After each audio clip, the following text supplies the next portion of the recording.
Hello there. Hi, Parsa. Hi, Pranay. I hope I'm clearly audible to you guys. So I've just given you all permission to talk. And before we start our webinar, let's just have a conversation with each other. Hi, guys. Yeah, we can hear you. Oh, okay. Pranay Bharadwaj, if that name is right, sir, you're his parent. You're Pranay's Yeah, yeah, parent. Okay. yeah.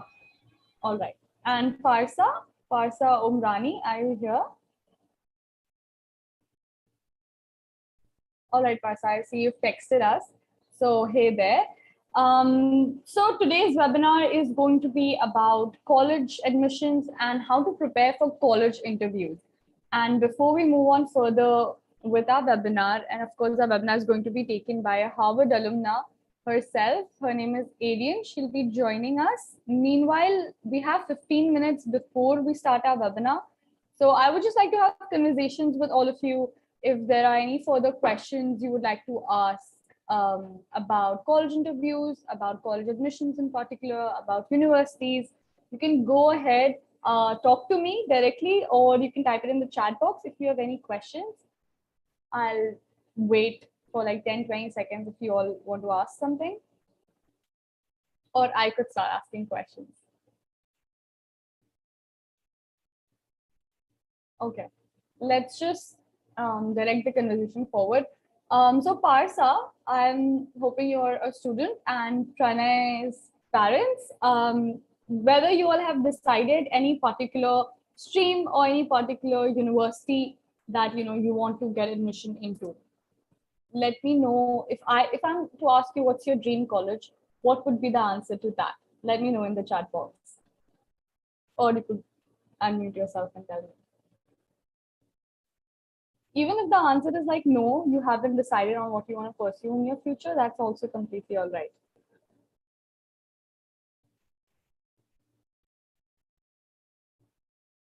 Computer science, college, not decided yet.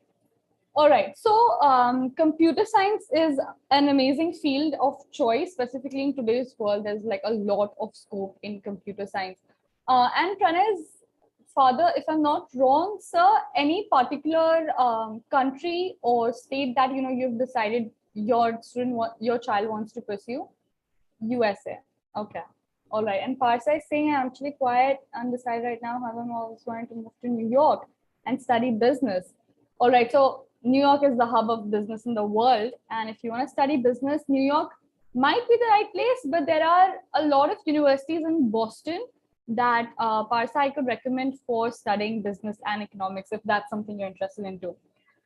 Before we move on further, circling back to Pranay's father, so if you've decided for USA admissions, specifically for computer science, have you decided college? You've not decided college. All right. So what I can do for all of you is I can quickly search in the database and give you all names of few of the best colleges in US and abroad for computer science if your son would like to, or if your daughter would like to pursue. Just give me 1 second.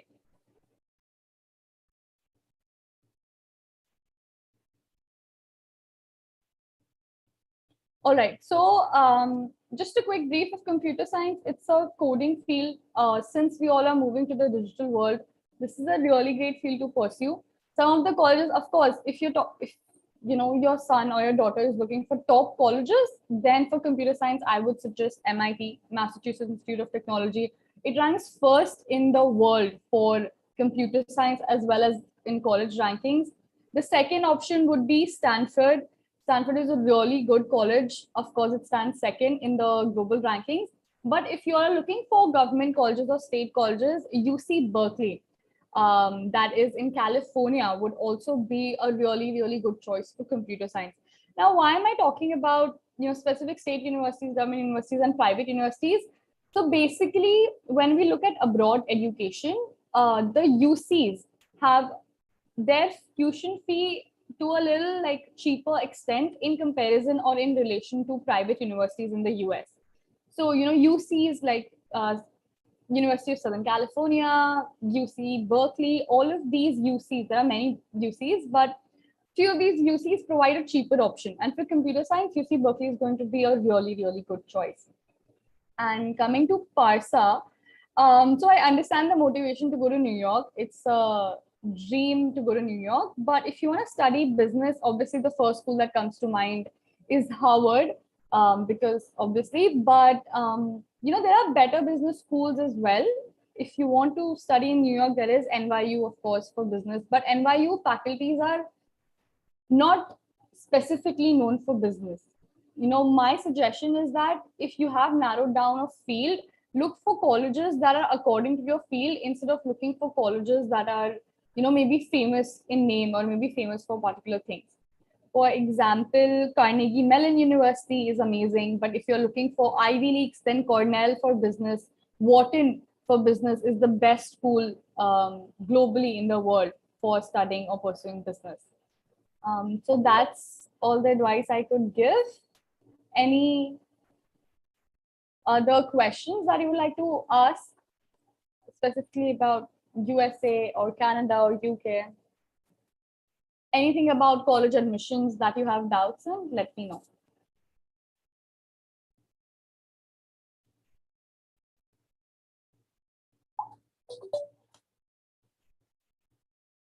No further questions? All right, so Parsa, if you have not decided on US, because I think Pranay's father has decided on US. If you're looking for Canadian universities or if you're looking for UK universities, you will have to compulsorily prepare and give IELTS.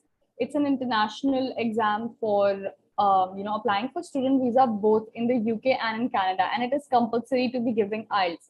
So if your child, Pranay's father and Parsa, if you all have decided on, not specifically US, but for Canada or UK universities, you will have to prepare for IELTS.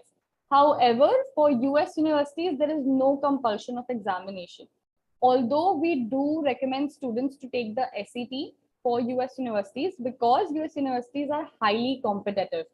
So if you plan on giving your SAT, like basically the best age to give SAT is when you're in 10th standard or 11th standard, or even if you're in 12th, you can still prepare for your SAT and get a good score.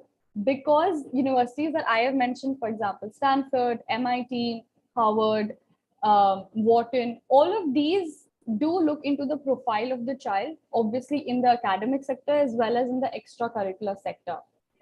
And before I go on about the profile building, let me know in the chat box if you all know or have a brief idea about what profile building is, or if you understand what profile building of a child for college admissions is.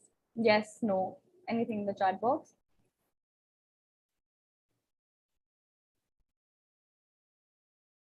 For UC, whether SAT will be helpful. Absolutely. So for UC Berkeley or for state colleges in UC, SATs will be very helpful in the US because since US colleges are highly competitive, although it's not compulsory to write SAT, they provide advantage or more credit to students who actually have a good score in SAT. Now, SATs are out of 1600.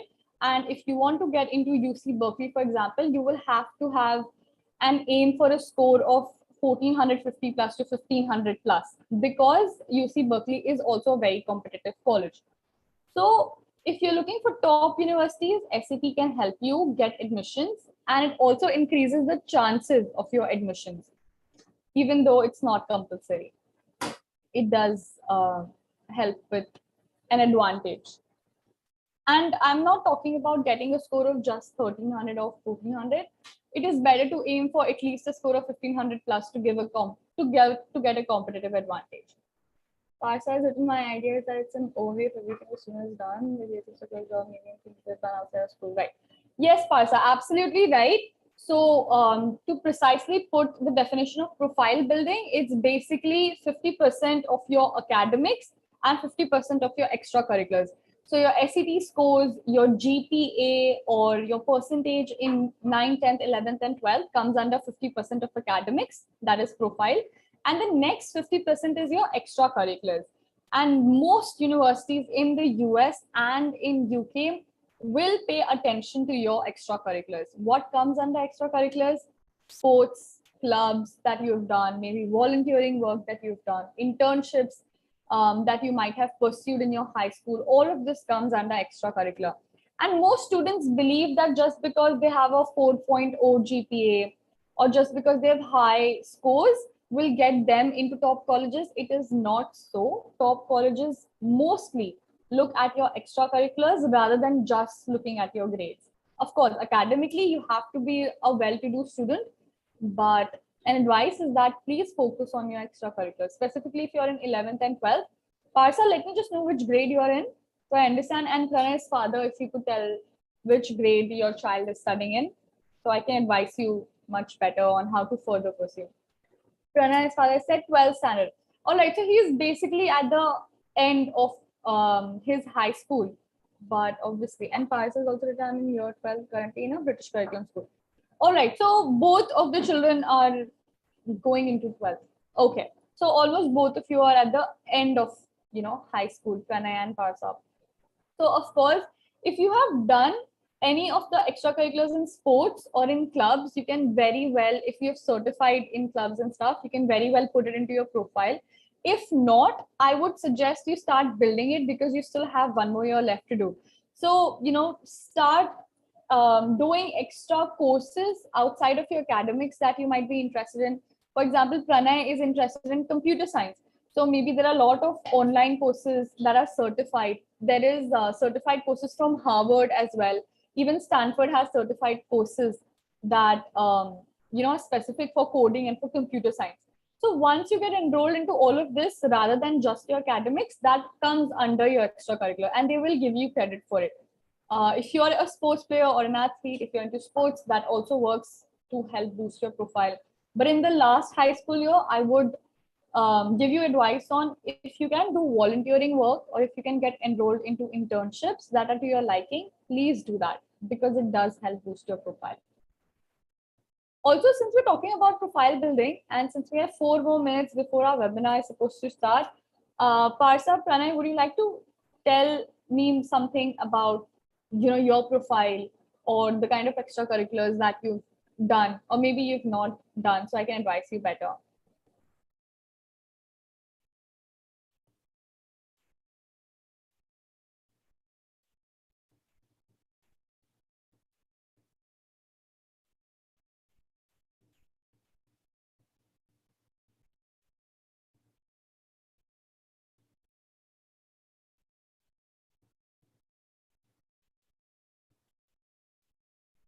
I'll give you all a second to type in.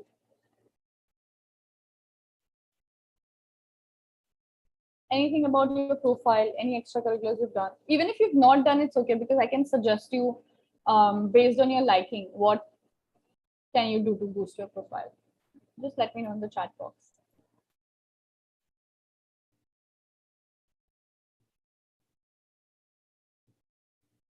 Apart from that, we have 3 minutes before we start our webinar and before Arian joins. So any further questions you all would like to ask, please let me know in the chat box.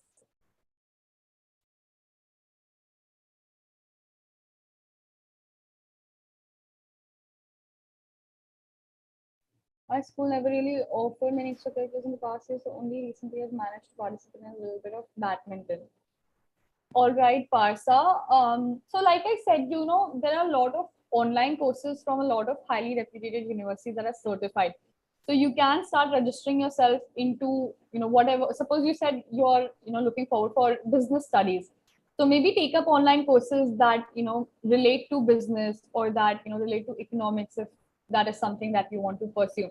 So all of that can also, add on to building your profile. And with that, Arian has just joined us. Hey there, Arian, how are you? I'm doing well. How are you guys? How's everyone? I think I recognize some familiar names here. Just one moment. I have a student who asked for the link, so I'll just provide it to her. Yeah, no worries. And Parsa, I hope that helped. But what I've just advised on. Meanwhile, we'll be starting our webinar in a minute, guys.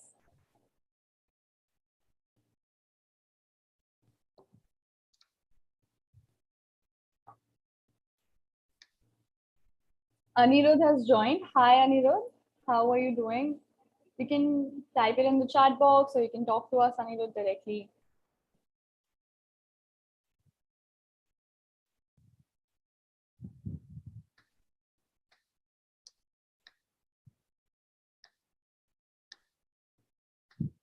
Good evening, Anirudh. How are you doing?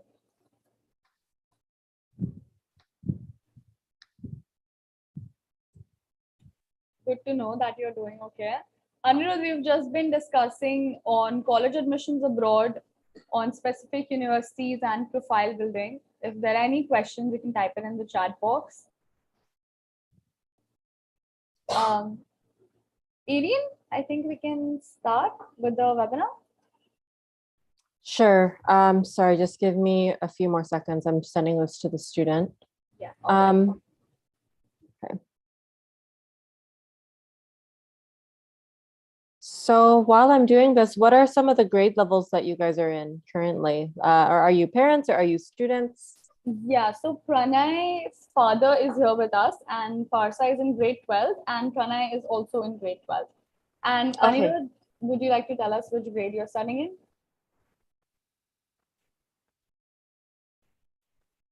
in? Can you hear me? Could you repeat the last sentence once? Which grade are you studying in, Anirudh? I'm in grade 12 right now. All right. So I think all three of our attendees are in grade 12 today, Aryan. And Rohan has joined. Hi, Rohan. Hello, Rohan. I hope you can hear me. Just type in a hey or a hi so we know you're here.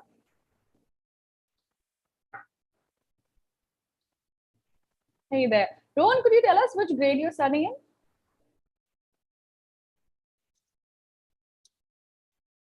12th. Okay. So Aryan, I think everyone's in 12th standard. Everyone at the Okay. cusp of their career. That's great. Yeah. So it's great that you guys have joined because actually the topic for today is very relevant for all of you, especially since you're preparing for your college applications. What we'll be discussing today is college admissions interviews. And I don't have like a slide deck, but what I am going to show you is a series of documents. So I myself am the Georgetown University Alumni Admissions Program co-chair. So I'm responsible for interviewing applicants to Georgetown, and I've been doing this since 2014. So what I'm going to do today, I'm going to show you guys some of the questions that we ask students. And even though it's specifically for Georgetown, usually these questions are also asked by other colleges and universities in the US.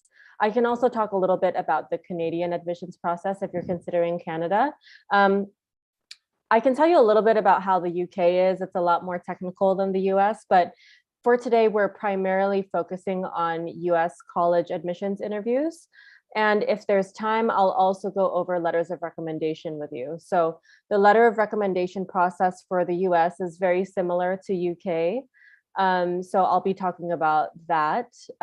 But first, I'm going to prioritize talking about your interviews. So let me just share my screen. Can you see my screen? Yep, it's visible. Okay, perfect. So the way that interviews work, usually they section it off. So they put it into different sections. They don't make it clear like, okay, this is the first section, this is the second section.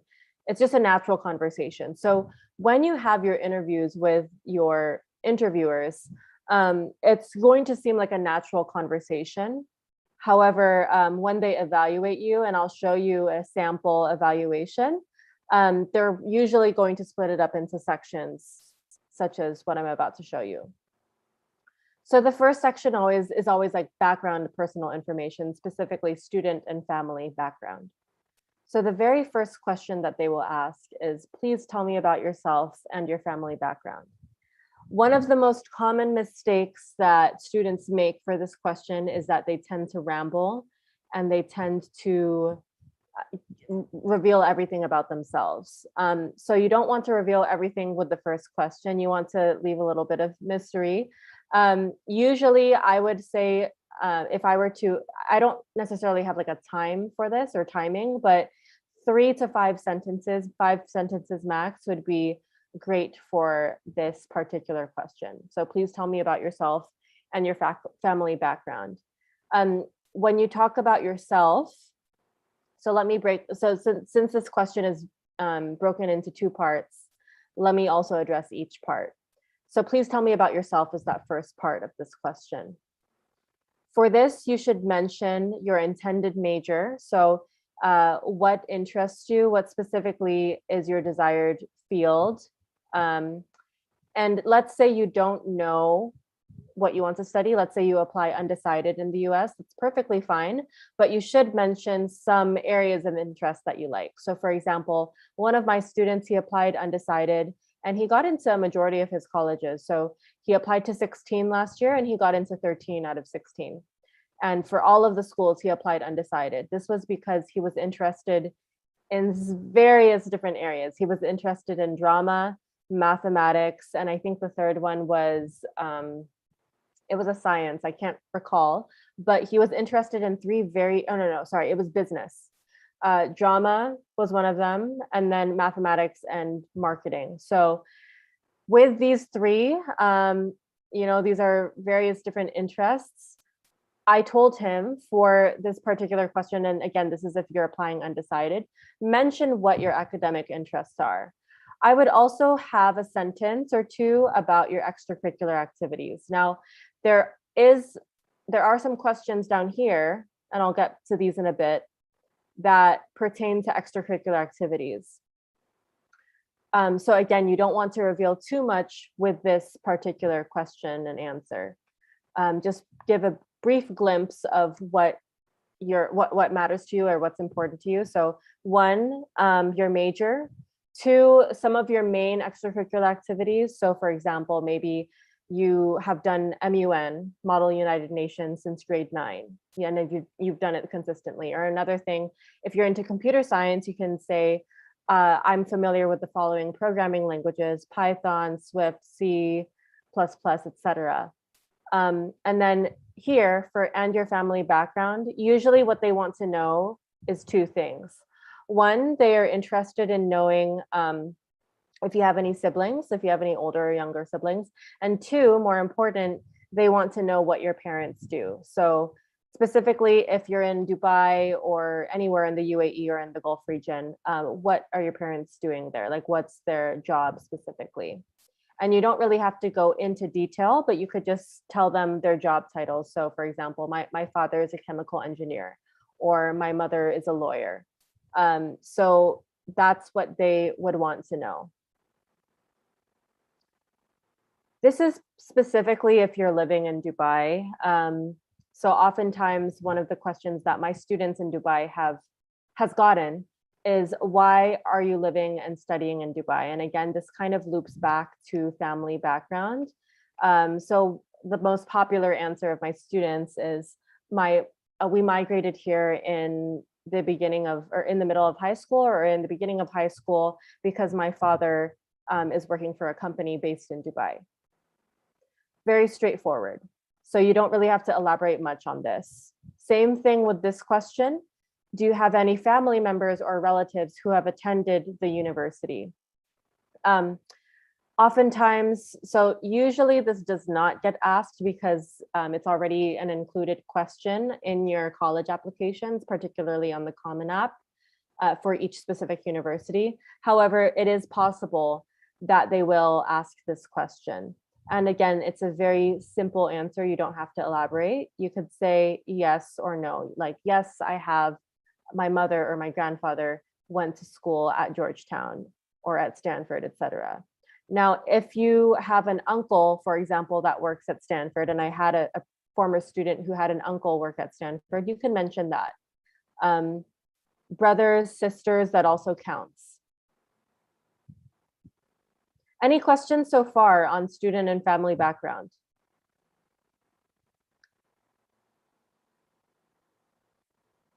Yes, so Arian asked, is it possible for us to receive the recording for future reference, please? Absolutely. So if you would like a recording of this, I would need your email address. So actually, I can also give you my email address as well. Let me just type it in the chat. So if you want a recording, you should actually email me directly, and just mention in your email that you would like a copy of this. So my email address is aryan.kalingo@leapfinance.com. And usually it'll take some time for us to get the recording for you, maybe, but within next week, you would receive it.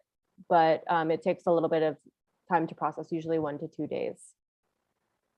All right, so if you have no questions so far, I'm going to move on to the second section. The second section is about your high school experience.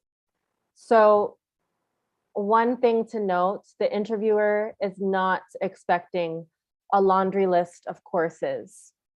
Rather, you're supposed to talk about the subjects that you're most passionate about and why. So they're not asking you which courses are you taking. Well, it is possible that an interviewer might ask you that, but in most cases, interviewers just want to know which subjects you're most passionate about. So the first question, please tell me about your high school academics. What courses do you find the most interesting and why? So note this, find most interesting. Again, they're not asking about each individual course that you take. They're just asking which ones you're interested in the most. Now, the most impressive answers that I've seen achieve a few things. One, they mention the subject. So for example, physics, but along with that, they mention very, very specific concepts or topics in physics that fascinate them. So for example, I'm very drawn to physics because I really love learning about quantum physics and Newton's 3 laws or something. I'm not a real physics fan, so I support students that are applying for physics programs, but for me, I don't really like physics personally. But that's one example. Another example, computer science. So a lot of you, I assume, are very much interested in computer science. So when you talk about courses that you find interesting, you can say, I'm really drawn to computer science. Specifically, I would love to pursue more research about artificial intelligence and computer vision and computer networks, as well as cybersecurity. So again, not only are you mentioning computer science, you're also mentioning specific topics or specific ideas or concepts within computer science that fascinate or that interest you. And to go even deeper than that, you can also mention things that you've done in order to broaden your knowledge of these topics. So let's take it a step further. So let me do a mock answer for this again. I'm very much interested in computer science. For example, I really love artificial intelligence and specifically the subsets of deep learning and machine learning. And to expand my knowledge of these concepts, since we don't really learn about it much in school, I decided to take the initiative to take a Coursera course on deep learning and artificial intelligence that's taught by a Stanford University professor.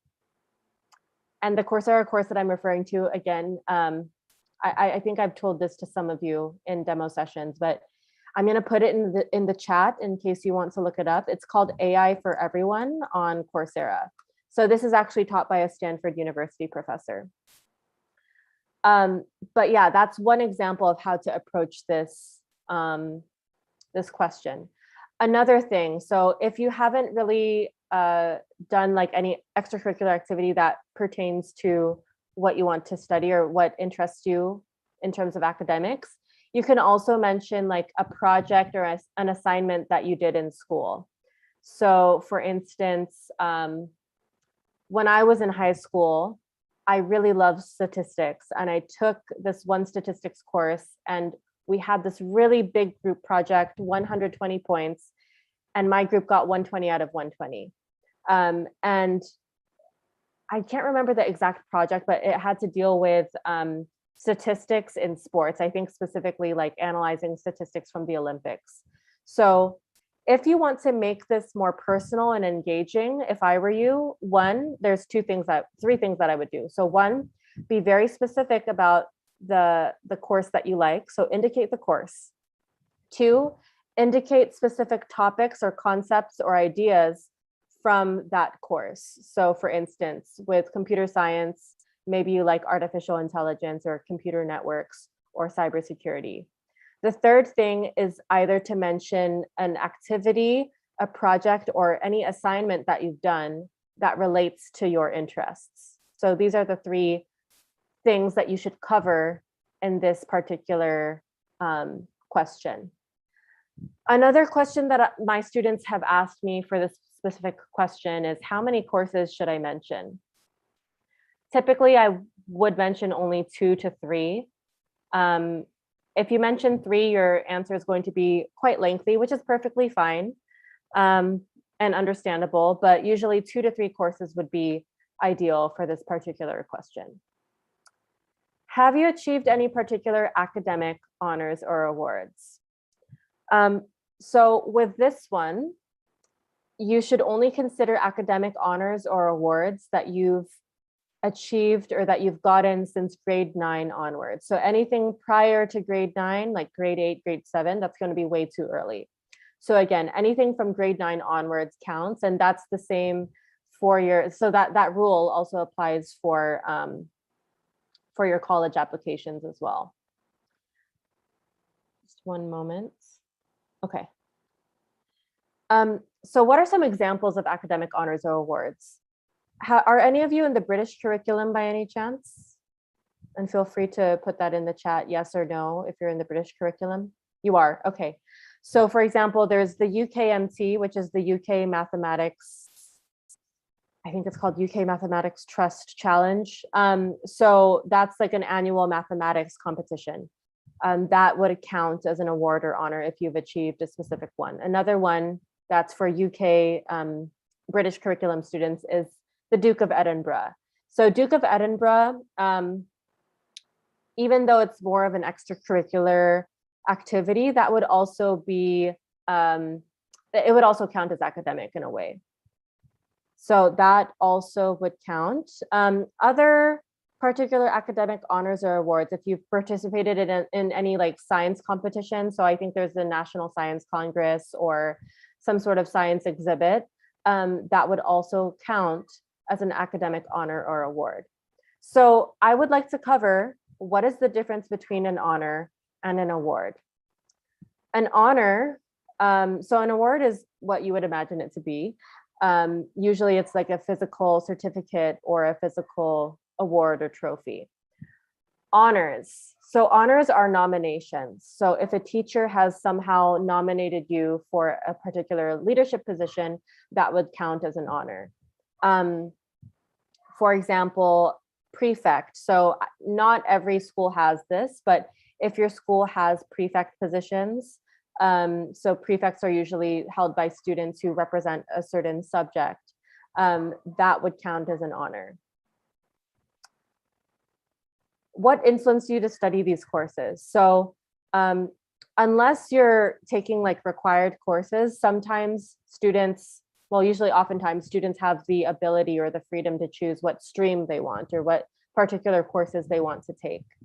So that's pretty much, this question is pretty much asking, why did you decide to take these courses, or why did you decide to pursue this particular stream, whether it's business or the science stream?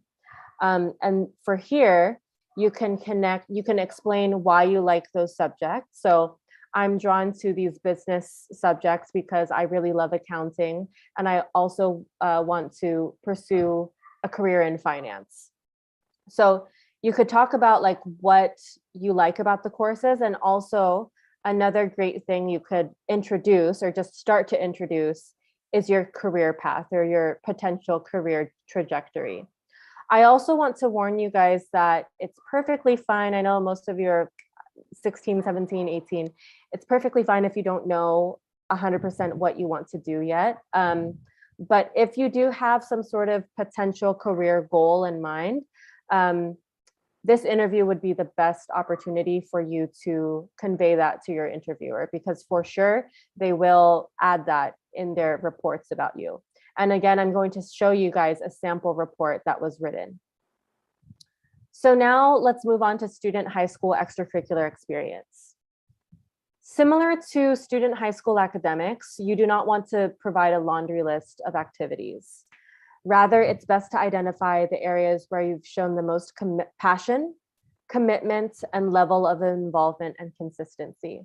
So for instance, the best activities that you could truly highlight are ones that you've done since grade 9 onwards, or even since grade 7 or younger onwards, as long as you're still doing it throughout high school. So some high school extracurricular activities that count. So let me just look at the chat first. Yes, so student council. For student council, Parsa, to answer your question, were you elected by the students or were you nominated by a teacher? So the definition of an honor is if you're nominated, I'm going to put the definition in the chat, by a teacher or some sort of school administrator. So again, an honor is if you're nominated by a teacher or a school administrator. If you're elected by students, that wouldn't really count as an honor. However, the one that that would count is head girl or head boy. That would absolutely count as an honor.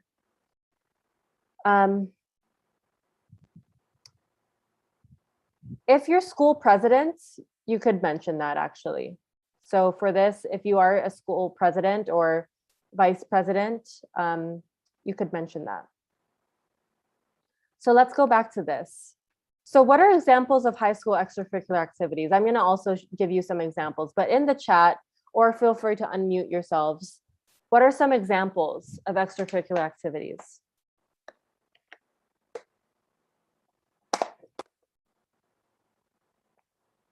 I might cold call on some of you. So what I mean by that is I might call on some of you. Ariane said sports clubs, absolutely. So athletics, if you play football or basketball or baseball or jujitsu or even dance, so that would count as an extracurricular activity. What are some other forms of extracurricular activities?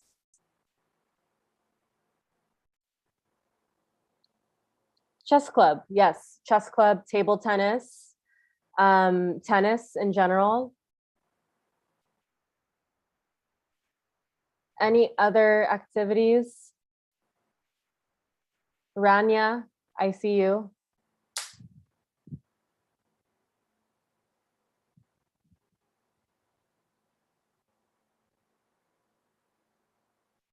Okay, so some other activities that count. Oh, instrumental music, absolutely. So if you play any instruments, violin, piano. Oh, by the way, if you have like the ABRSM certificate or Trinity College London, that would also be good to note on your applications as well as in the interviews. Other extracurricular activities include volunteering. So if you've done any social work, charitable work, internships. So any work experience, specifically internships would count. Other activities, again, this was mentioned before, student council, any clubs or organizations at school. I know that not all schools have this, but economic society, for example, even online courses on Coursera, edX, and Udemy count as extracurricular activities. If we have time at the very end, I'm going to show you guys this one website. If you haven't pursued an internship, the website that I would show you, actually, I could just show you now. It offers free online self-paced internships. So let me show you now, actually, before we go on. So the faraj.com, and I'm going to paste this in the chat as well. So this website is called thefaraj.com. I believe I've showed this to a few of you already. What's wonderful about this website is that it's completely free for all students. So every virtual internship on this website is absolutely free. It's virtual and it's self-paced. So you don't have to do everything in one sitting. I will warn you that the internships on this website are quite advanced because they're actually geared towards college level students. So my previous students who have done some of the internships here in the past, specifically for law and for computer science, have expressed that they're quite challenging and could take some time. We're going to look at one example once this loads. Let's see. So what's nice is that you could filter it out by career interest and company. As you can see here, the companies are quite well known. So I'm sure you know Visa, there's MasterCard here, JP Morgan, if you're familiar, if you're into business, you might recognize JP Morgan, Red Bull, Walmart Global Tech. So what I'm going to show you is the Walmart Global Tech Software Engineering Virtual Experience. I'm showing this in particular because I know a number of you are into computer science. So again, I just want to emphasize that this website offers free online self-paced virtual internships. As you can see, it says that it takes 3.5 to 4 hours to complete. Most likely it's not going to take you 3.5 to 4 hours to complete. So with nearly all of my students, they've expressed that because the material here is geared towards college level students and therefore quite challenging, it could even take you 2 to 3 weeks to complete the whole program, which is perfectly fine. Actually, it would be better for you to take your time in order to really extend the length of time that you're doing this internship.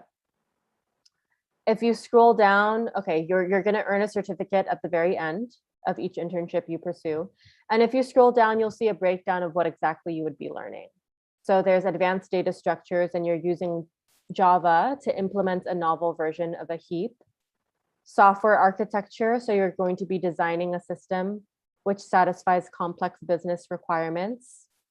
Relational database design, and data munging, so populating a database with a large quantity of data in disparate formats. So even I myself am finding this vocab quite difficult, but if you are into computer science or software engineering, this might be a great virtual internship for you to pursue. And I've pasted the link in the chat for you guys as well. So aside from computer science and tech, they also have other career interest options as well. They offer business, so specifically accounting, consulting, finance, engineering, healthcare. So I've helped some pre-med students with securing virtual internships through this website. Human resources, law. I've had 2 students pursue law internships on this. Marketing, the marketing internships on this website are really great. And some of these other ones are not so popular. Tech, so if you're into computer science and if you want to check this website, I highly advise you guys to look at engineering and tech. If there's nothing, if none of these really, like, let's say you're not into computer science or business or law, professional services, personal development, these 2, and maybe social impact would be good to look at. Okay, so let's go back to internships. Or sorry, no, to your college admissions interview questions.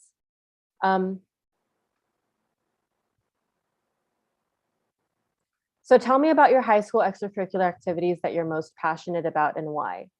Again, you don't want to provide a laundry list. So usually what I recommend to students, similar to the courses, is to talk about maybe 3 extracurricular activities that interest you the most. Aside from explaining the activities, what's more important to do for this particular question is to talk about what you've achieved. What exactly have you done in order to contribute to this activity? So for example, as part of the student council, I was responsible for spearheading the prom committee. This task or this responsibility really allowed me to oversee everything in order to prepare for the school dance, in order to prepare for the school prom. So that's one specific example. So again, you're mentioning your specific task or role and then what you achieved. And the more specific you are, the better. So let's say there's any statistics that you could provide, like I did this internship and I increased their social marketing or their following by, let's say you did like a marketing internship, social media marketing, and you were responsible for the company's Instagram page. You could say that I increased the following by 20% or something. or by 50%. That's just one example. So with this one, my formula that I would recommend is 1, mention the activity. 2, mention your title if you have a title. So I was an intern, or I was student council president, or I was a volunteer researcher. So 1, activity, 2, title, and 3, what did you achieve? As a volunteer researcher under Professor Brown, I researched about game theory and how it's really shaping economics. That's one example. Again, the more specific you are, the better. So this question, usually I don't ask because it's basically the same as this first question. It's just, what activities have you pursued the most consistently over the past couple of years? Usually when I ask this question, students talk about 1 or 2 that they've pursued consistently over the past couple of years. So one student who actually got into Georgetown, he is interested in philosophy, and he's also interested in music. So he talked about how he's tutored students in philosophy since grade 9. And he's also, he's a songwriter, a singer-songwriter. So the lyrics that he writes are very philosophical. So as you could see with that example, he was able to really form an intersection between these 2 activities. He talked about philosophy and how his passion for philosophy has influenced his, I guess, lyricism as a singer-songwriter. And that was something that really impressed me. Another student, super unique, he also got into Georgetown this coming year, and I had interviewed him. So he talked about magic. So he loves pursuing magic tricks, and he also likes mathematics. So one of the, his mathematics final, so his final for mathematics, he wrote a paper about, I don't know, the probability involved in cards or something, or in magic. So I don't remember the exact thing, but it had to deal with magic cards and mathematical probability. Yeah. So with this particular one, so the third one is, have you been in any leadership roles? This is quite important. So admissions officers really value students who pursue leadership roles or who have showed some sort of initiative. I understand, especially if you're in the Gulf region, in Dubai, in Abu Dhabi, in Bahrain even, or in Qatar, that usually, even in Saudi as well, students don't really have access to leadership roles. Not every school offers a lot of extracurricular activities where you get the opportunity to pursue a leadership role. But what's nice is that you can spin this. You can interpret this differently. So you don't necessarily need to have a title. You could say, well, you could say, for example, I pursued this one internship. So doing an internship could count as some sort of initiative or some sort of leadership role that you pursued. Even though it's not a specific traditional leadership role, doing an internship really exhibits leadership qualities. So you took the initiative to pursue this internship, and you could talk about the tasks that you oversaw or that you were able to complete through that internship. That's one example. Any students in the chat, and feel free to put this, do any of you have any leadership roles that you've done? So another example, volunteer work. If you've tutored children, like younger students, that would be considered a leadership role. Even though tutoring isn't necessarily like traditionally considered a leadership role, that is taking initiative and demonstrating leadership because you're basically guiding a younger student. Any other leadership roles you guys have in mind, please feel free to put it in the chat. I usually don't ask these questions, but it is possible that you will get these questions from other universities. So what did you find most challenging in your leadership role? And how did you deal with those challenges? So I can talk about something that my student, she got an early decision to Boston University with a scholarship. So she's had a number of leadership roles, but I wanted her answer for this to be unique. So basically, what I did with her, I did a mock interview with her. And with all of my students, by the way, I always do mock interviews. And when I did this mock interview, I basically guided her what to say. So with her leadership role that she did, she was talking about how she is a tutor to students with dyslexia. So what she found most challenging is sometimes their attention span was kind of short, and she had to find creative, innovative ways to really grab their attention and maintain their attention so that she could teach them mathematics and reading. So how did she deal with those challenges? She created games as well as engaging opportunities for them, like really hands-on opportunities for them to learn. So for example, sometimes she would fold papers and make it into a game. She would also create like math exercises for them that were creative and fun. Another thing she would do, because the dyslexic student that she helped really liked Naruto, I think it's an anime, she would relate the teachings to Naruto. So being creative is also a leadership skill, which is why we emphasize that in this question. Future academic and career interests is typically another component of all university interviews, regardless of the university. So again, it's not necessary for you to have a life plan. You're only in high school, I get it. But what the interview wants to see is how you're thinking about your future. We see that so I see that there's a hand up.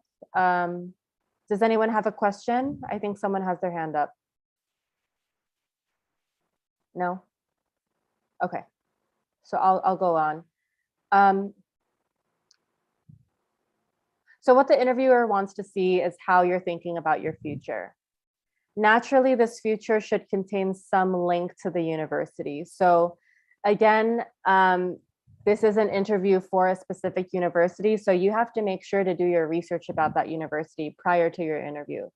And when you talk about your future, naturally, because you want to get into this university, you should mention the university in your answers for this specific section. So let's look at some of the questions for this. What are you planning to study at the university and why?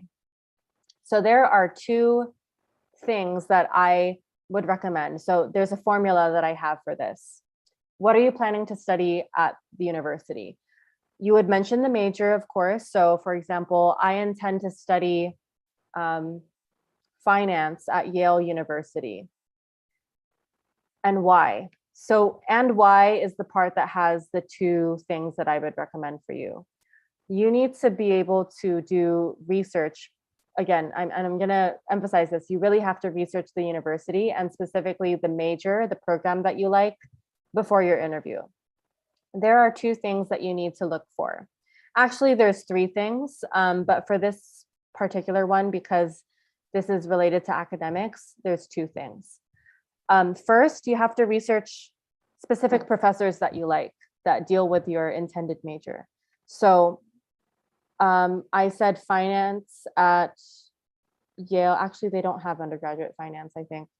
Let's look at finance at Wharton. So when you look up specific professors, usually what you would have to do, you put the major, you put the school. So Wharton is the name of the School of Business at University of Pennsylvania. And then you put faculty. When you Google these things, you would find the professors. So faculty list, usually it's the first or the second link. Here, you'll see a number of the faculty that teach finance at Wharton. And then if I click on the name, usually you'll see their bio. And this is nice because you're also going to see their research interests. Almost all universities, when you do this Google search, and when you click on their bios, usually they identify their research interests or their specializations. So if I were to answer, I'm going to do a mock answer for this. What are you planning to study at the university and why? I'm really keen on studying finance, undergraduate finance at Wharton School at the University of Pennsylvania. Specifically, I'd love to learn from Assistant Professor Sasha Indarte. I think that her research is very phenomenal and it really aligns with my own personal interests. Specifically, I'm interested in learning more about financial intermediation after taking a macroeconomics course at my high school. So that's an example of an answer for this. Another thing that you should look up. So I said that you should look at two things. There's a formula of two specific aspects for this. First is you look up professors. Second, you should look up specific courses that you like. So going back at this, Wharton, UPenn, courses, finance, and then because Wharton has both undergraduate and graduate school courses, I'm going to put undergraduate. Here we go. So this is the bachelor of finance website, which shows all of the different finance courses at Wharton. So I'm going to do another mock answer for this specific question. So what are you planning to study at the university and why? Okay. And I'm going to use international banking as an example. I would really love to study at Wharton School of Business at the University of Pennsylvania. And specifically, I'm keen on studying finance as an undergraduate major. Because of my interest in international relations as well as business, I feel that the intersection of the two would be really fascinating to explore.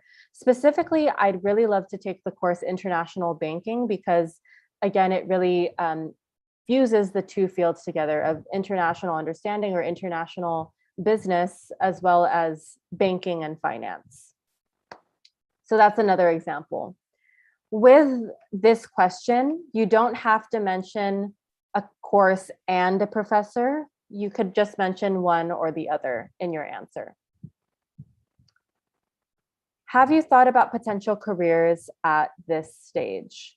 How do you think your university academic program can contribute to your success in reaching your career objectives?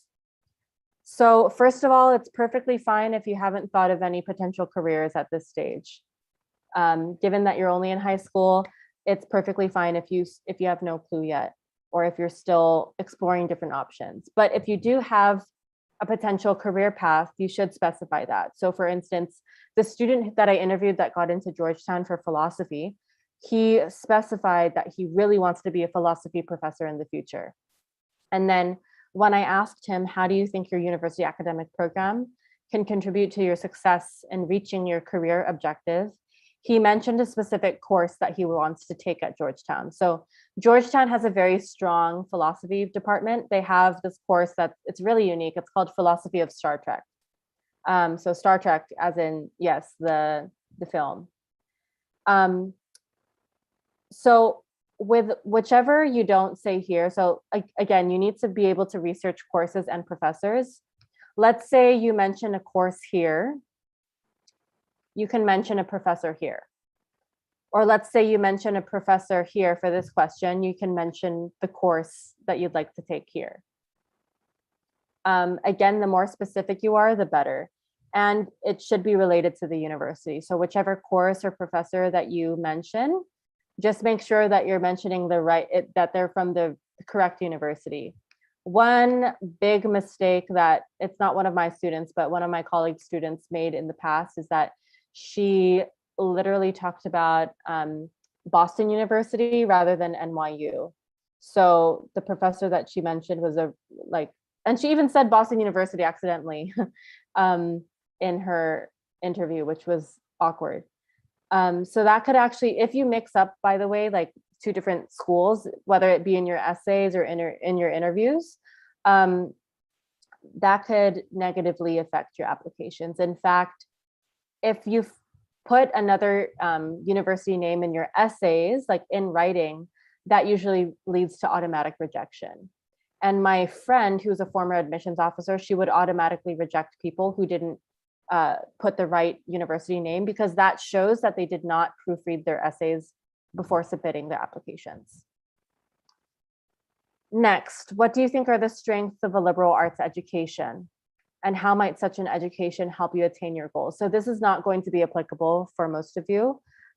Liberal arts, does anyone know what liberal arts means in the chat?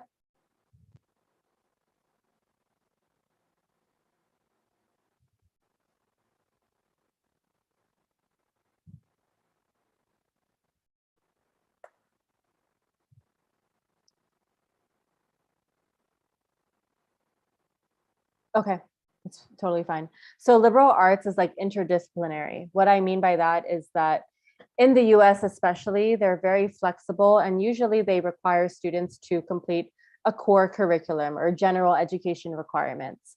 So regardless of major, you would have to take one math course, one science course, one English literature course, either philosophy or sociology or psychology, etc. So in the US, they really value this. You would have to take a number of different courses regardless of your major in order to really have a broad understanding of many fields. So again, liberal arts means interdisciplinary. This question doesn't usually get asked, but I just wanted to define liberal arts for you in case you get asked something about liberal arts. And lastly, there's knowledge of the university. But before I get into this, I'm going to tell you a little bit about LEAP's counseling program. Ume, are you there? Yeah, I'm here. Do you by chance have like the brochure or like the list of packages, or you don't? Yeah. If not, oh, you do? Okay. I could actually get, oh, sorry, go ahead. Do you want to share the screen? Yeah, just give me a minute, please. Okay, sure.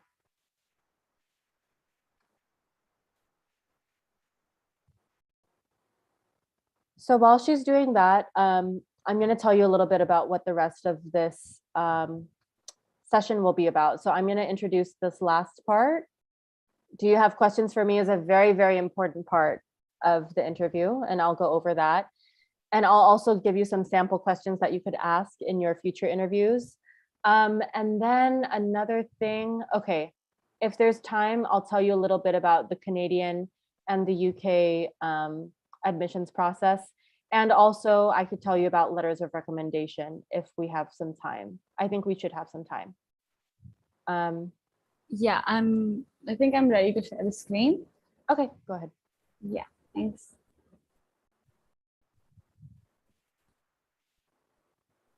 All right, guys, hopefully you're able to see the screen. Okay.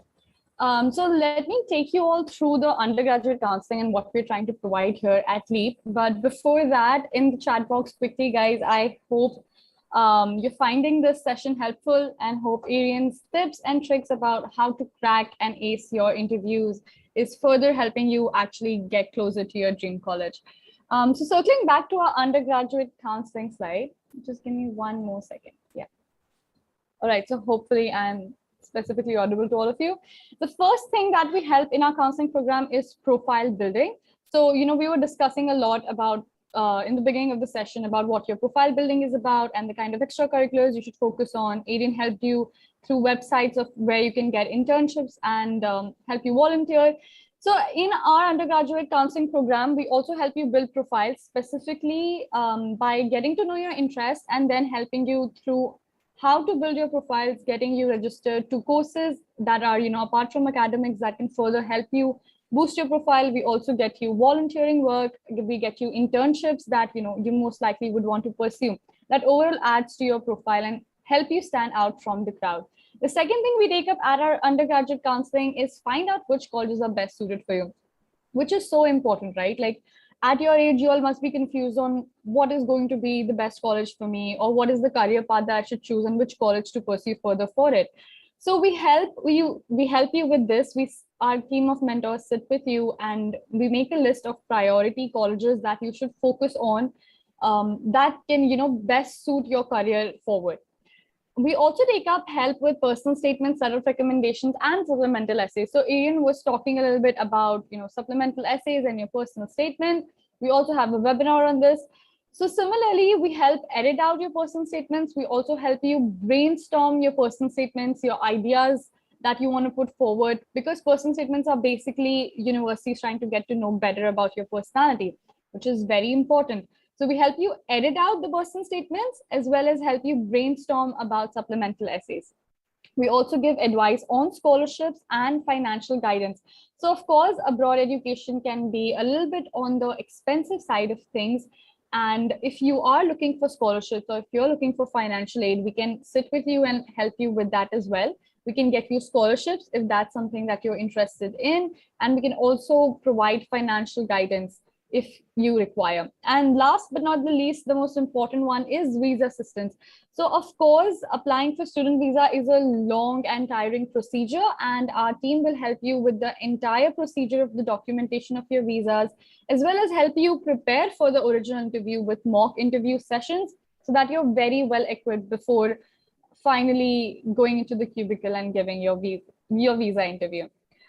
So of course, you've met Arian, and we have a team of panelists and mentors who can guide you further to your dream school. One of them is Arian. She is a Harvard University graduate and a graduate from Georgetown University. Both of these universities are top ranked in the world, as you would know. Now, since I've been talking about what we provide, let me tell you or give you a glimpse of where our students have been admitted to through our help and through Arian's help. So our students are studying at Yale, at Wharton, at Cornell, all three of these top Ivy League colleges in the world. We also have students studying in New York University, in UC San Diego, University of Southern California, UC Berkeley, University of Michigan, University of Illinois, Carnegie Mellon, Duke, Emory. All of these, again, top 35 universities in the world. So with this, you kind of get a glimpse of the kind of quality that our mentors are trying to provide here at LEAP. Having said all of that, let me just mention our mentorship programs to you. So we have 4 mentorship programs. First one is IU Advising Programs, specifically for students looking to get admission into Ivy League colleges in the world. This program is specific for you. We have a global advising program that takes a swipe through all the universities globally. We have an elite advising program, and we have a specific profile building program. So if you all are interested in building up your profile specifically, this one's for you guys. The prizes for all 4 of the mentorship programs are mentioned on your screen. And having said all of that, if any of you are interested in joining our mentorship programs, you can type in your name in the chat box and our team will be able to help you through it. Just let us know in the chat box if you would like to register for our mentorship programs. Having said all of that, I think I can, I hand it over back to you, Arian. Okay. Let me share my screen again. So I offer, by the way, I offer these free one-on-one demo sessions. And with these free one-on-one demo sessions, they're each 1 hour.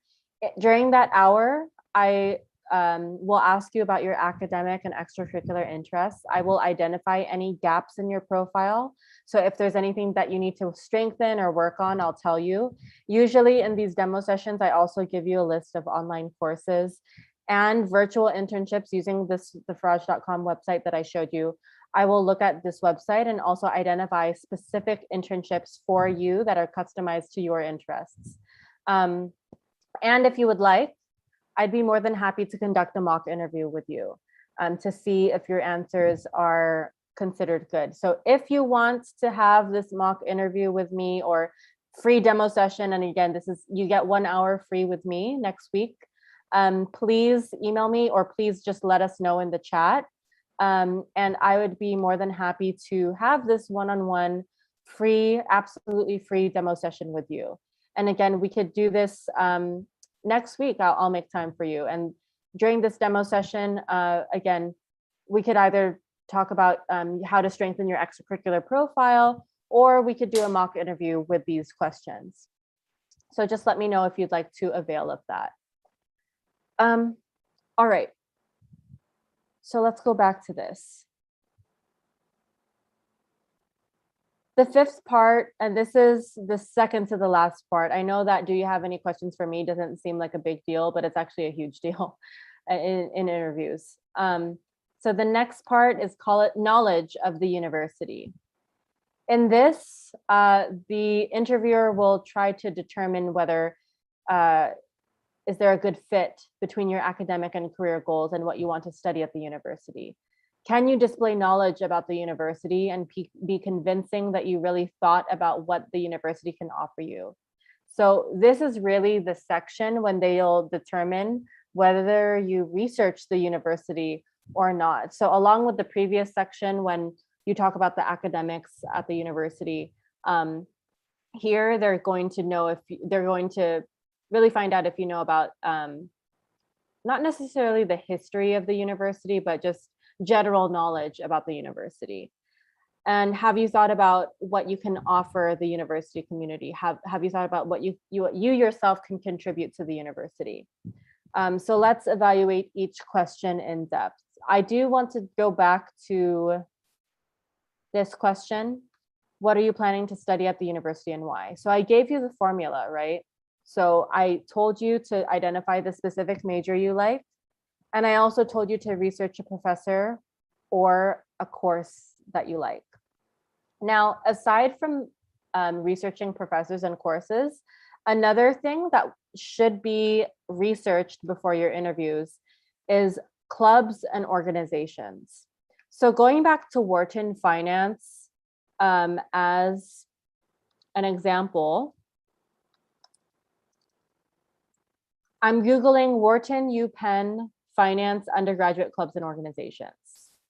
You could see here, this is the first link, all the different clubs and organizations that are offered for Wharton students. And usually this isn't, I don't think this is specific to finance necessarily, but it is specific to like the undergraduate business program at Wharton. So for example, there's the marketing undergraduate students establishment.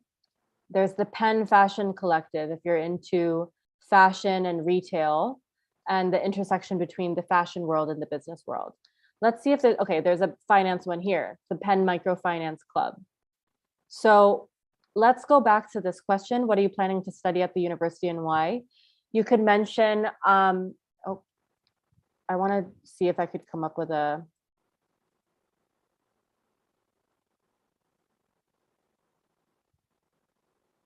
okay. I'm gonna come up with a mock answer for this. What are you planning to study at the university and why? I really hope to study undergraduate finance at Wharton because I'm very much interested in the intersection of international relations and business. For that reason, I think that pursuing international banking, specifically the international banking course at Wharton, would be really fascinating because I'd love to explore topics in international banking. To broaden my knowledge of international banking and international business in general, I'd love to join the Penn International Impact Consulting Group at school outside of the classroom. So with this, I mentioned a specific course, and I also mentioned a club outside of the classroom that could really serve as an extension of knowledge or to really broaden my knowledge of class topics. Again, it's not required. So it's not required that you mention a course and a professor and a club or organization, but you should be specific and mention at least one of these things. So again, the formula is to mention your major, your intended major, and just make sure that you research organizations, so clubs or organizations, professors, and courses that pertain to your intended major. And again, it's not necessary to mention like all of these in your answer, but at least mention one of them. There's a question in the chat. I've heard from some people that getting into a medical school is quite hard in the US after college for an international student. Is that true? Yes, that's true. So typically they do prefer US citizens or permanent residents, although there are some schools that will accept medical school sorry, that will accept international students to medical school. Okay. How do I, just a minute.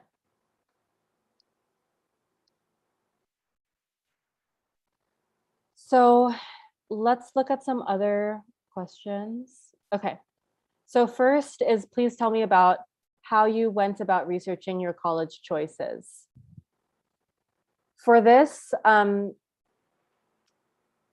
you should, I mean, it's all of these questions are actually pretty straightforward. So for this one, you could say you spoke with your college counselor, or sorry, your high school counselor, or you did some research on your own with your parents. You went on university websites, or you could even say you followed the university on social media and learned more about the university. Something that you need to avoid: never, ever, ever mention another university during your interview. So one trap question or trick question that they will ask, that sometimes, actually a lot of students get asked this, and I really don't think this is a good question to ask students. What other universities did you apply to? Always avoid answering that question. And there's a trick, there's a strategy for answering this particular question.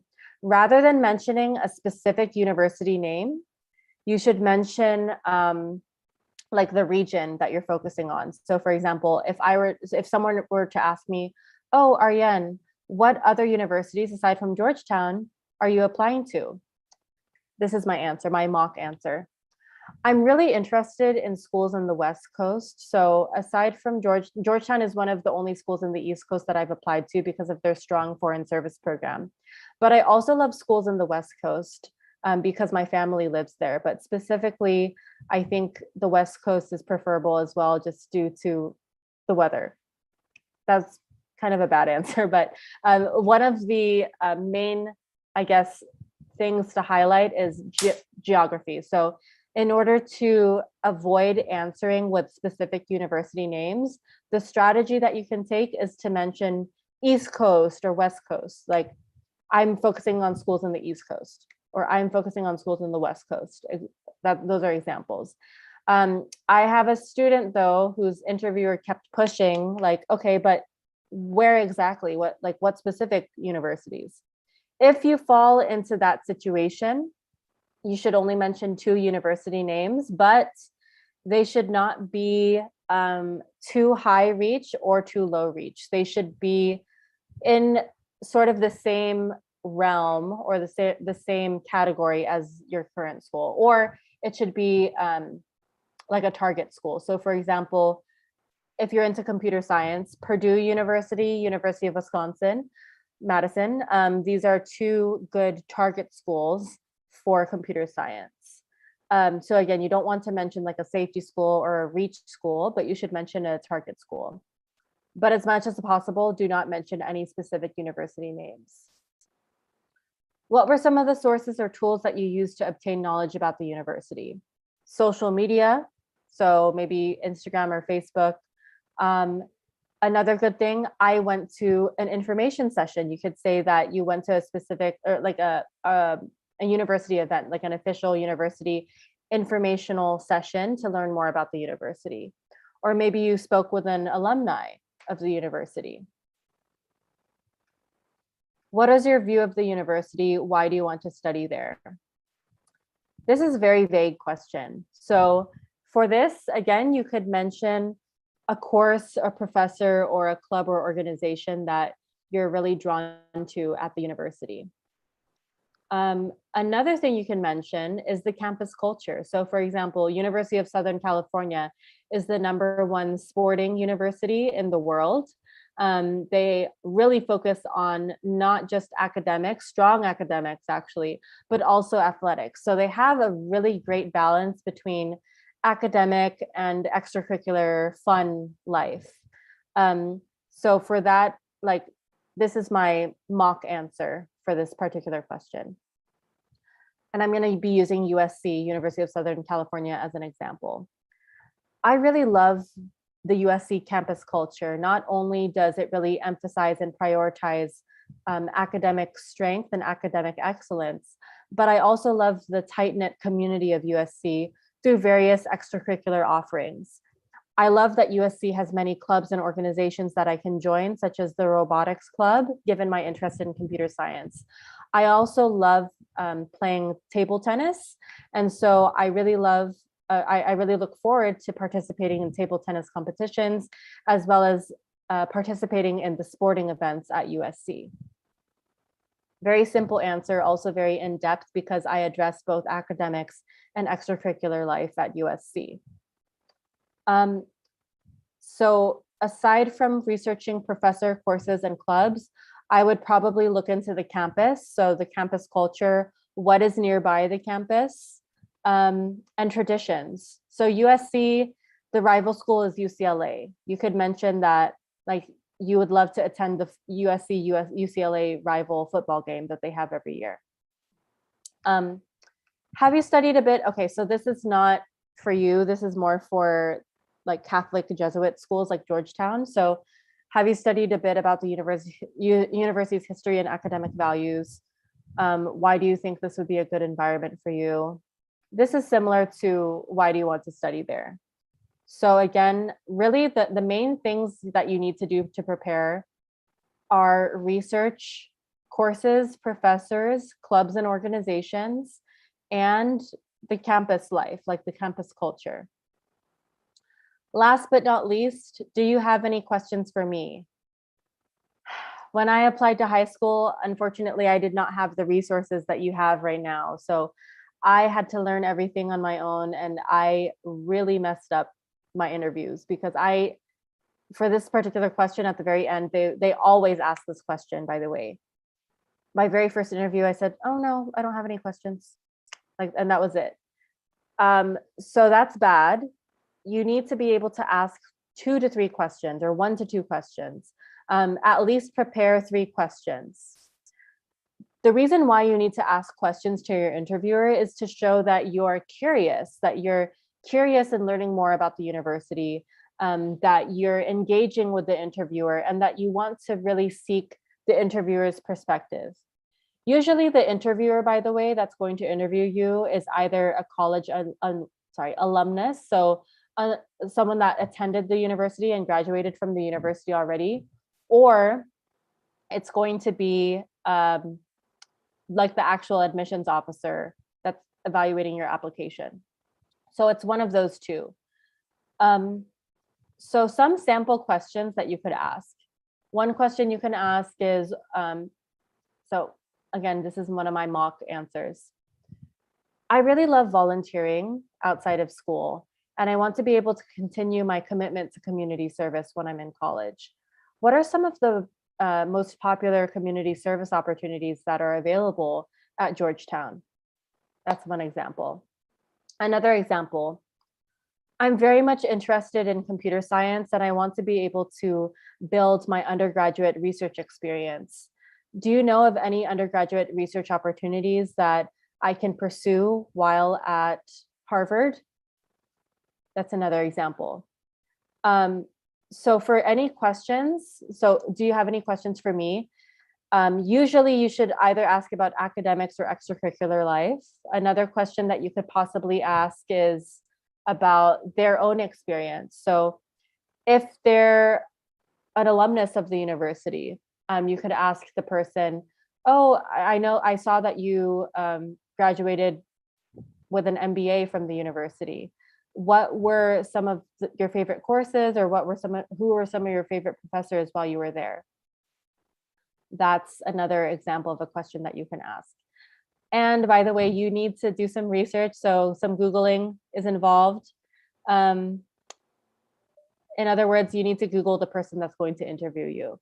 Oftentimes they will tell you beforehand who was going to interview you. So don't be scared to look at their LinkedIn profile. I always advise my students to do that. The reason is because you want to be able to be relatable. You want to be able to form some sort of relation or connection with your interviewer while during the interview. So my last few tips for you. Another one, if you can, it would be ideal for you to have a resume or CV.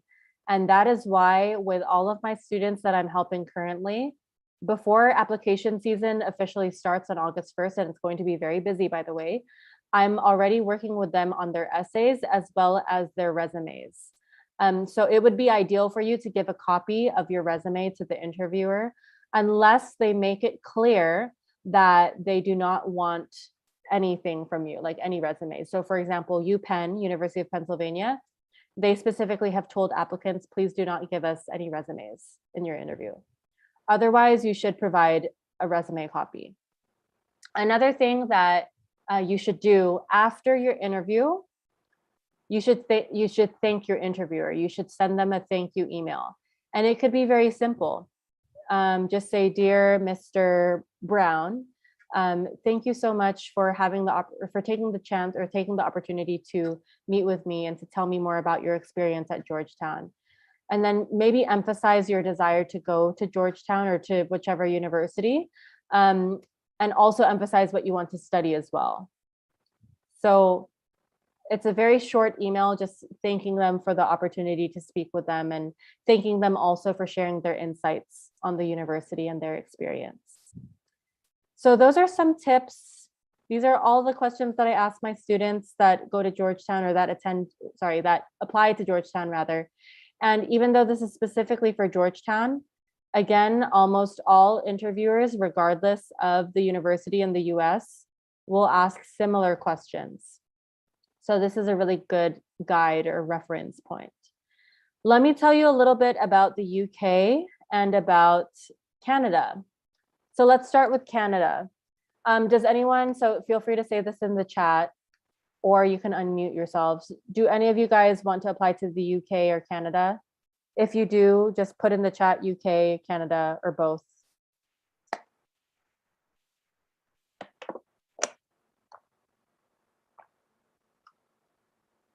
Possibly both. Okay. All right. So I'm going to talk to you about both of them. Let's start with the UK because it's very, very, I would say it's more difficult than the US interviews. So UK, I have a student who got an interview for Cambridge University, which, as you know, is one of the top schools in the world, if not, well, I don't know if it's number one right now, but I know it's one of the top universities in the world. She got an interview with them and she was asked, like she specifically wants to study computer science. She was asked a mathematics question. So in the UK, you need to be prepared for technical questions.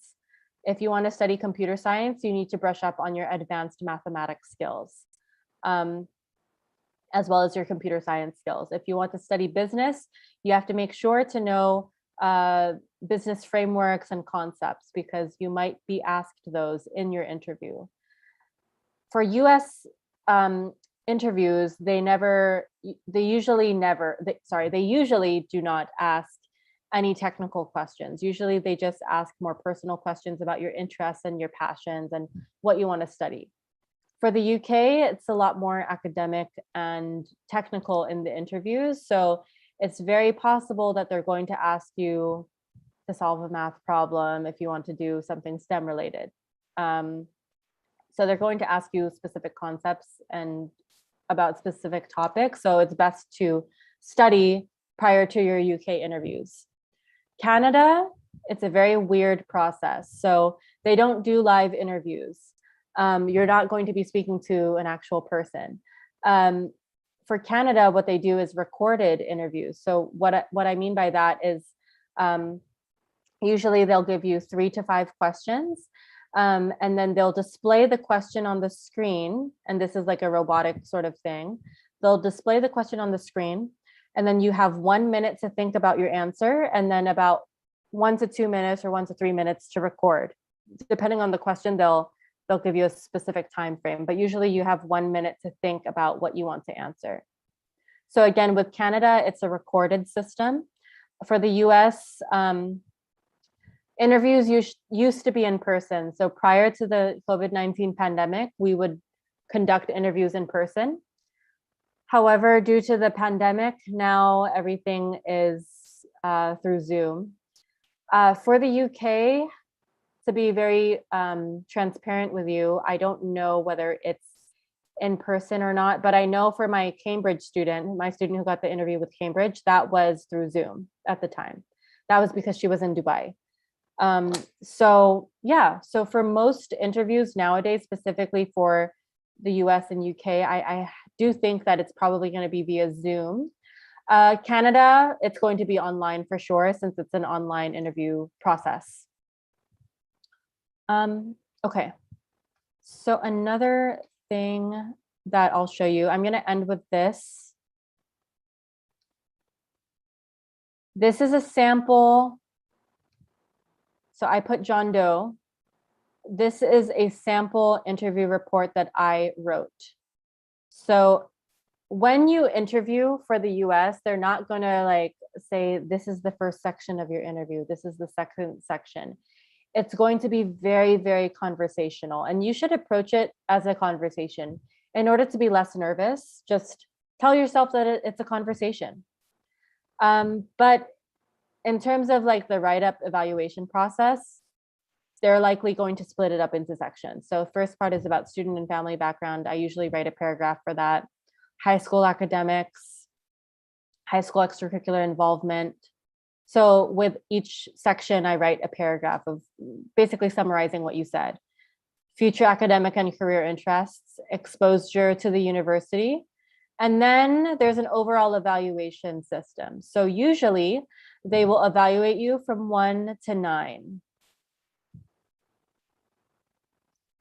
I'm a very difficult interviewer, so I never give, I think I've only given like 1 or 2 students a 9 in my life.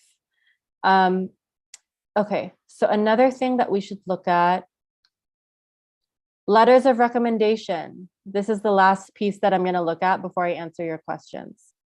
So you have the counselor recommendation and then the teacher recommendations. You need to secure 2 to 3 teacher recommendations.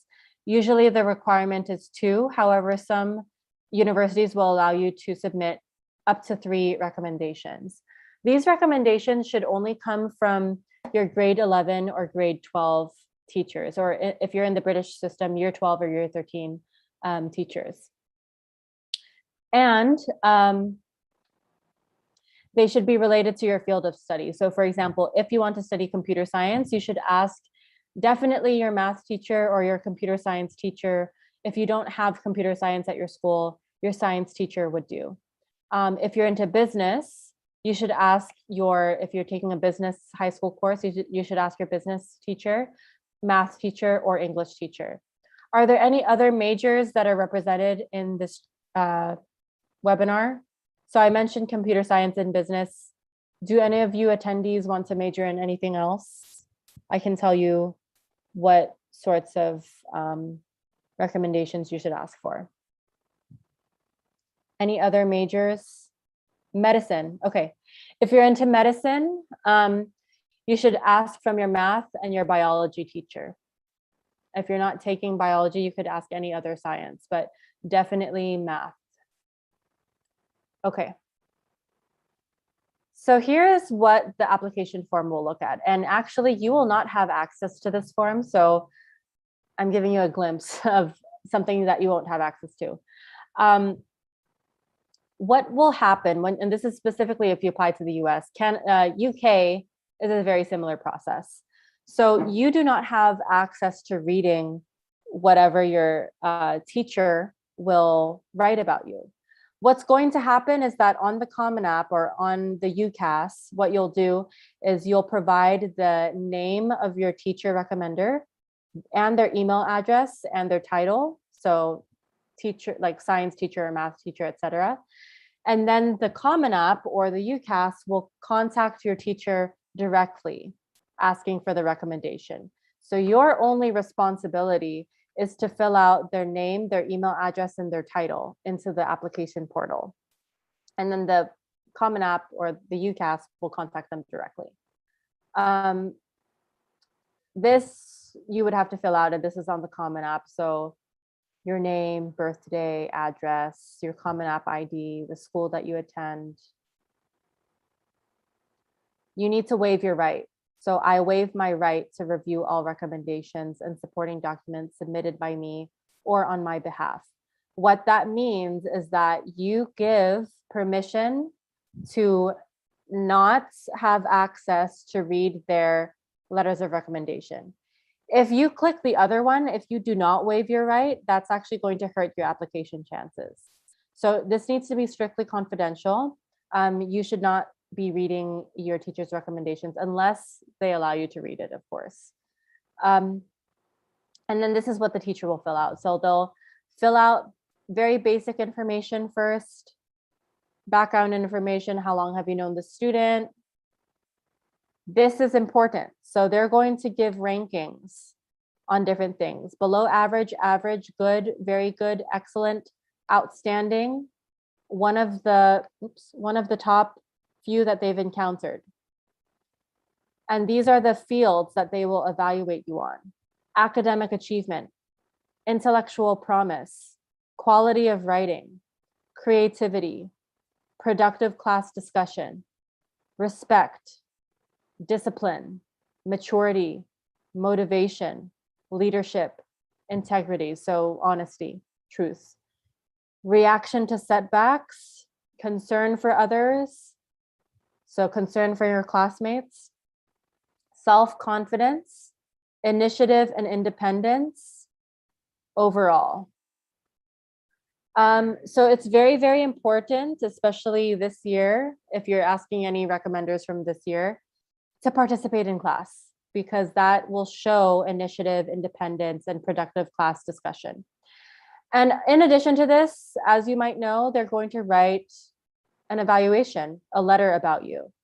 My suggestion to you is that you give a copy of your resume to your teacher recommenders so that they're familiar with what you do outside of the classroom as well.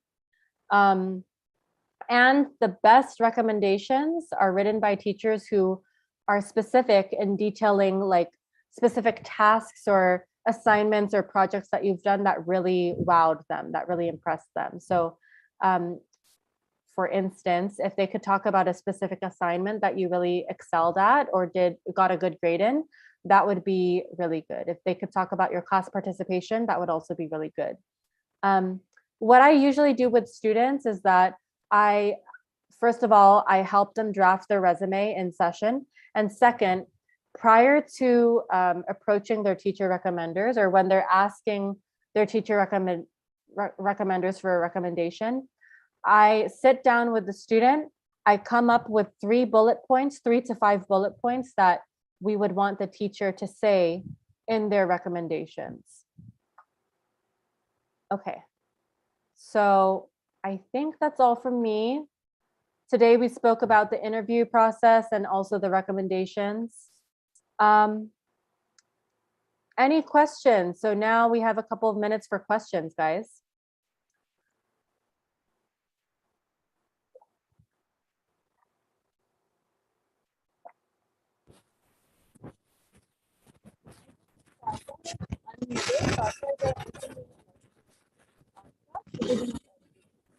Any questions at all?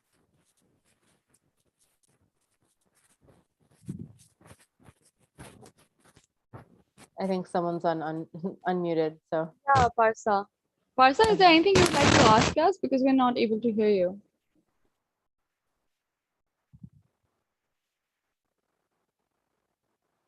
All right, anyone else, if you would like to ask any questions to us, we'll give you a while to think about it. Also, there's just something that I would like to add on to. So guys, if you're finding this session helpful, you can obviously book a one-on-one free demo session with Arian.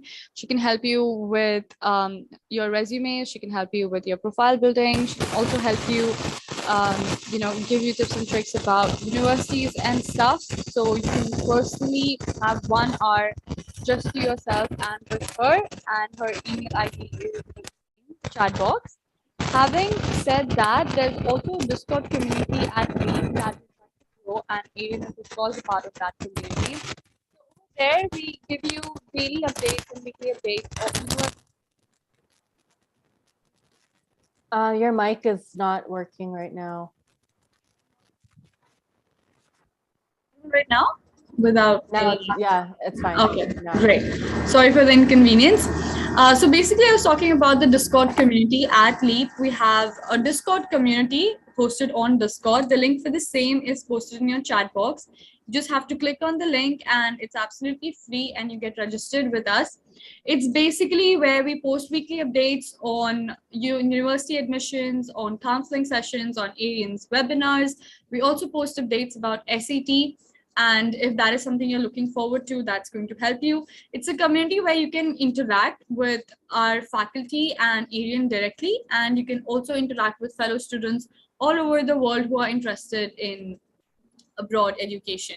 So the link for the same is posted in your chat box. And guys, just one last time, we would like to ask you if you're interested in booking a one-on-one free demo session with Arian, please let us know in the chat box by typing down your name so that I can take a note of that and my team will contact you.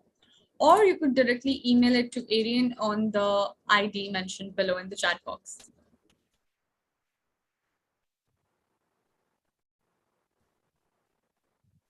Any further questions you would all like to ask her?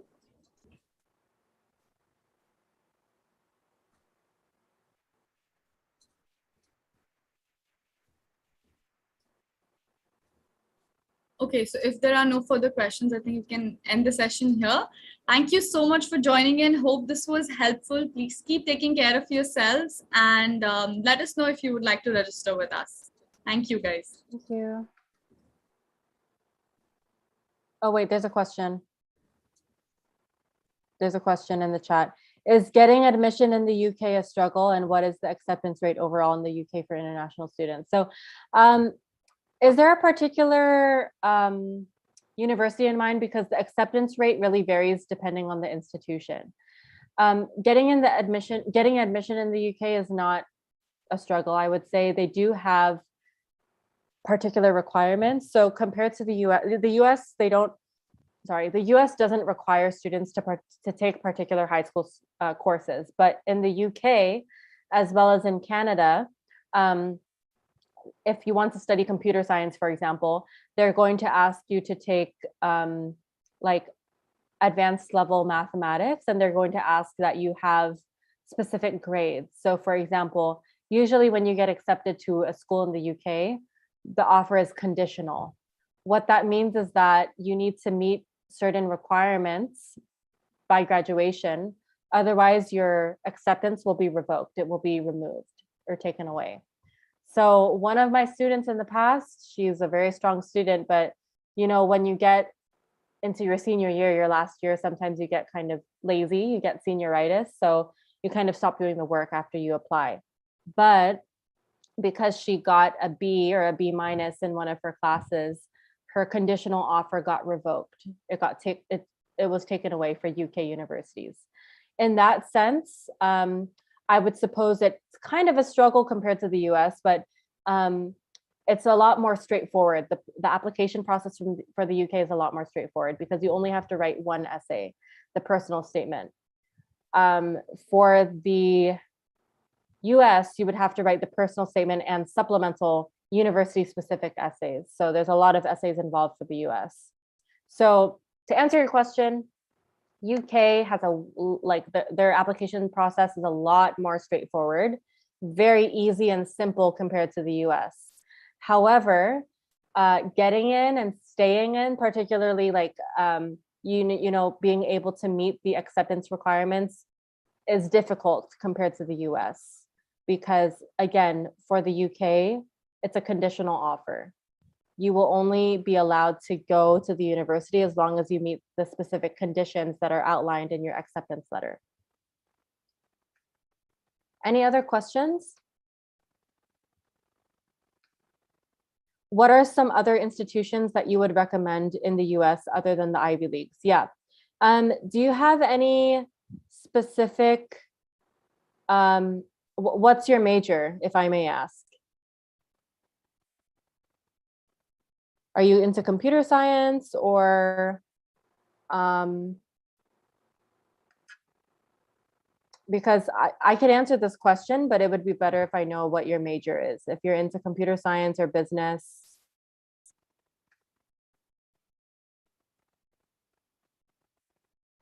I would start my IB course and I'm interested in medicine. Okay.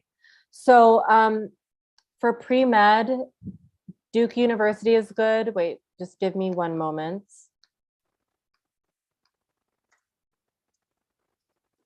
Is United States. So for the US, okay. Georgetown actually has, they're not known for medicine, but they have a really good nursing program. But anyway, Boston University is really good, especially if you're into biochemistry or biology and chemistry. Another good university to consider, so Boston University is one of them, and I've helped a number of students get into BU. Another great one is RPI, so that's Rensselaer Polytechnic Institute, that's in New York. Another one would be Duke University. So as you might know, that's quite a difficult university to get into, but they're very good for pre-med. Another one is Washington University in St. Louis. So that's another great pre-med university. Rice University, I just had a student get in early decision. And they're good for STEM in general. Case Western Reserve University is in Ohio. That's a great school. And lastly, Johns Hopkins University, very good for medicine. So those colleges would be really good for pre-med.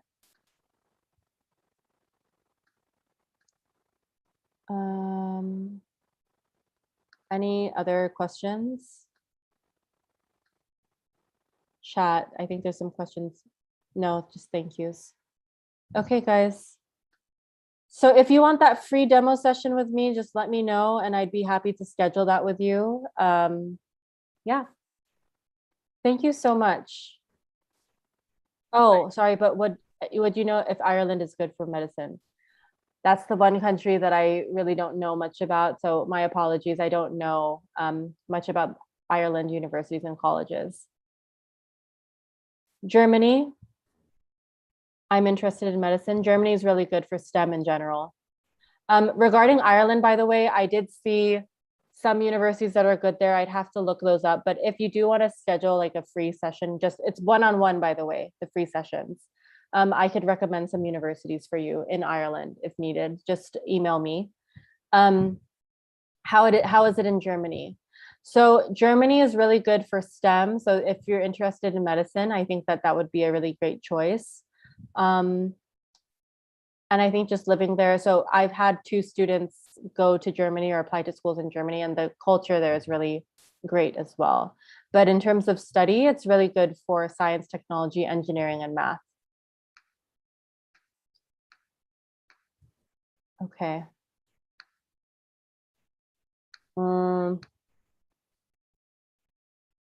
Thanks, further Rania. questions, guys?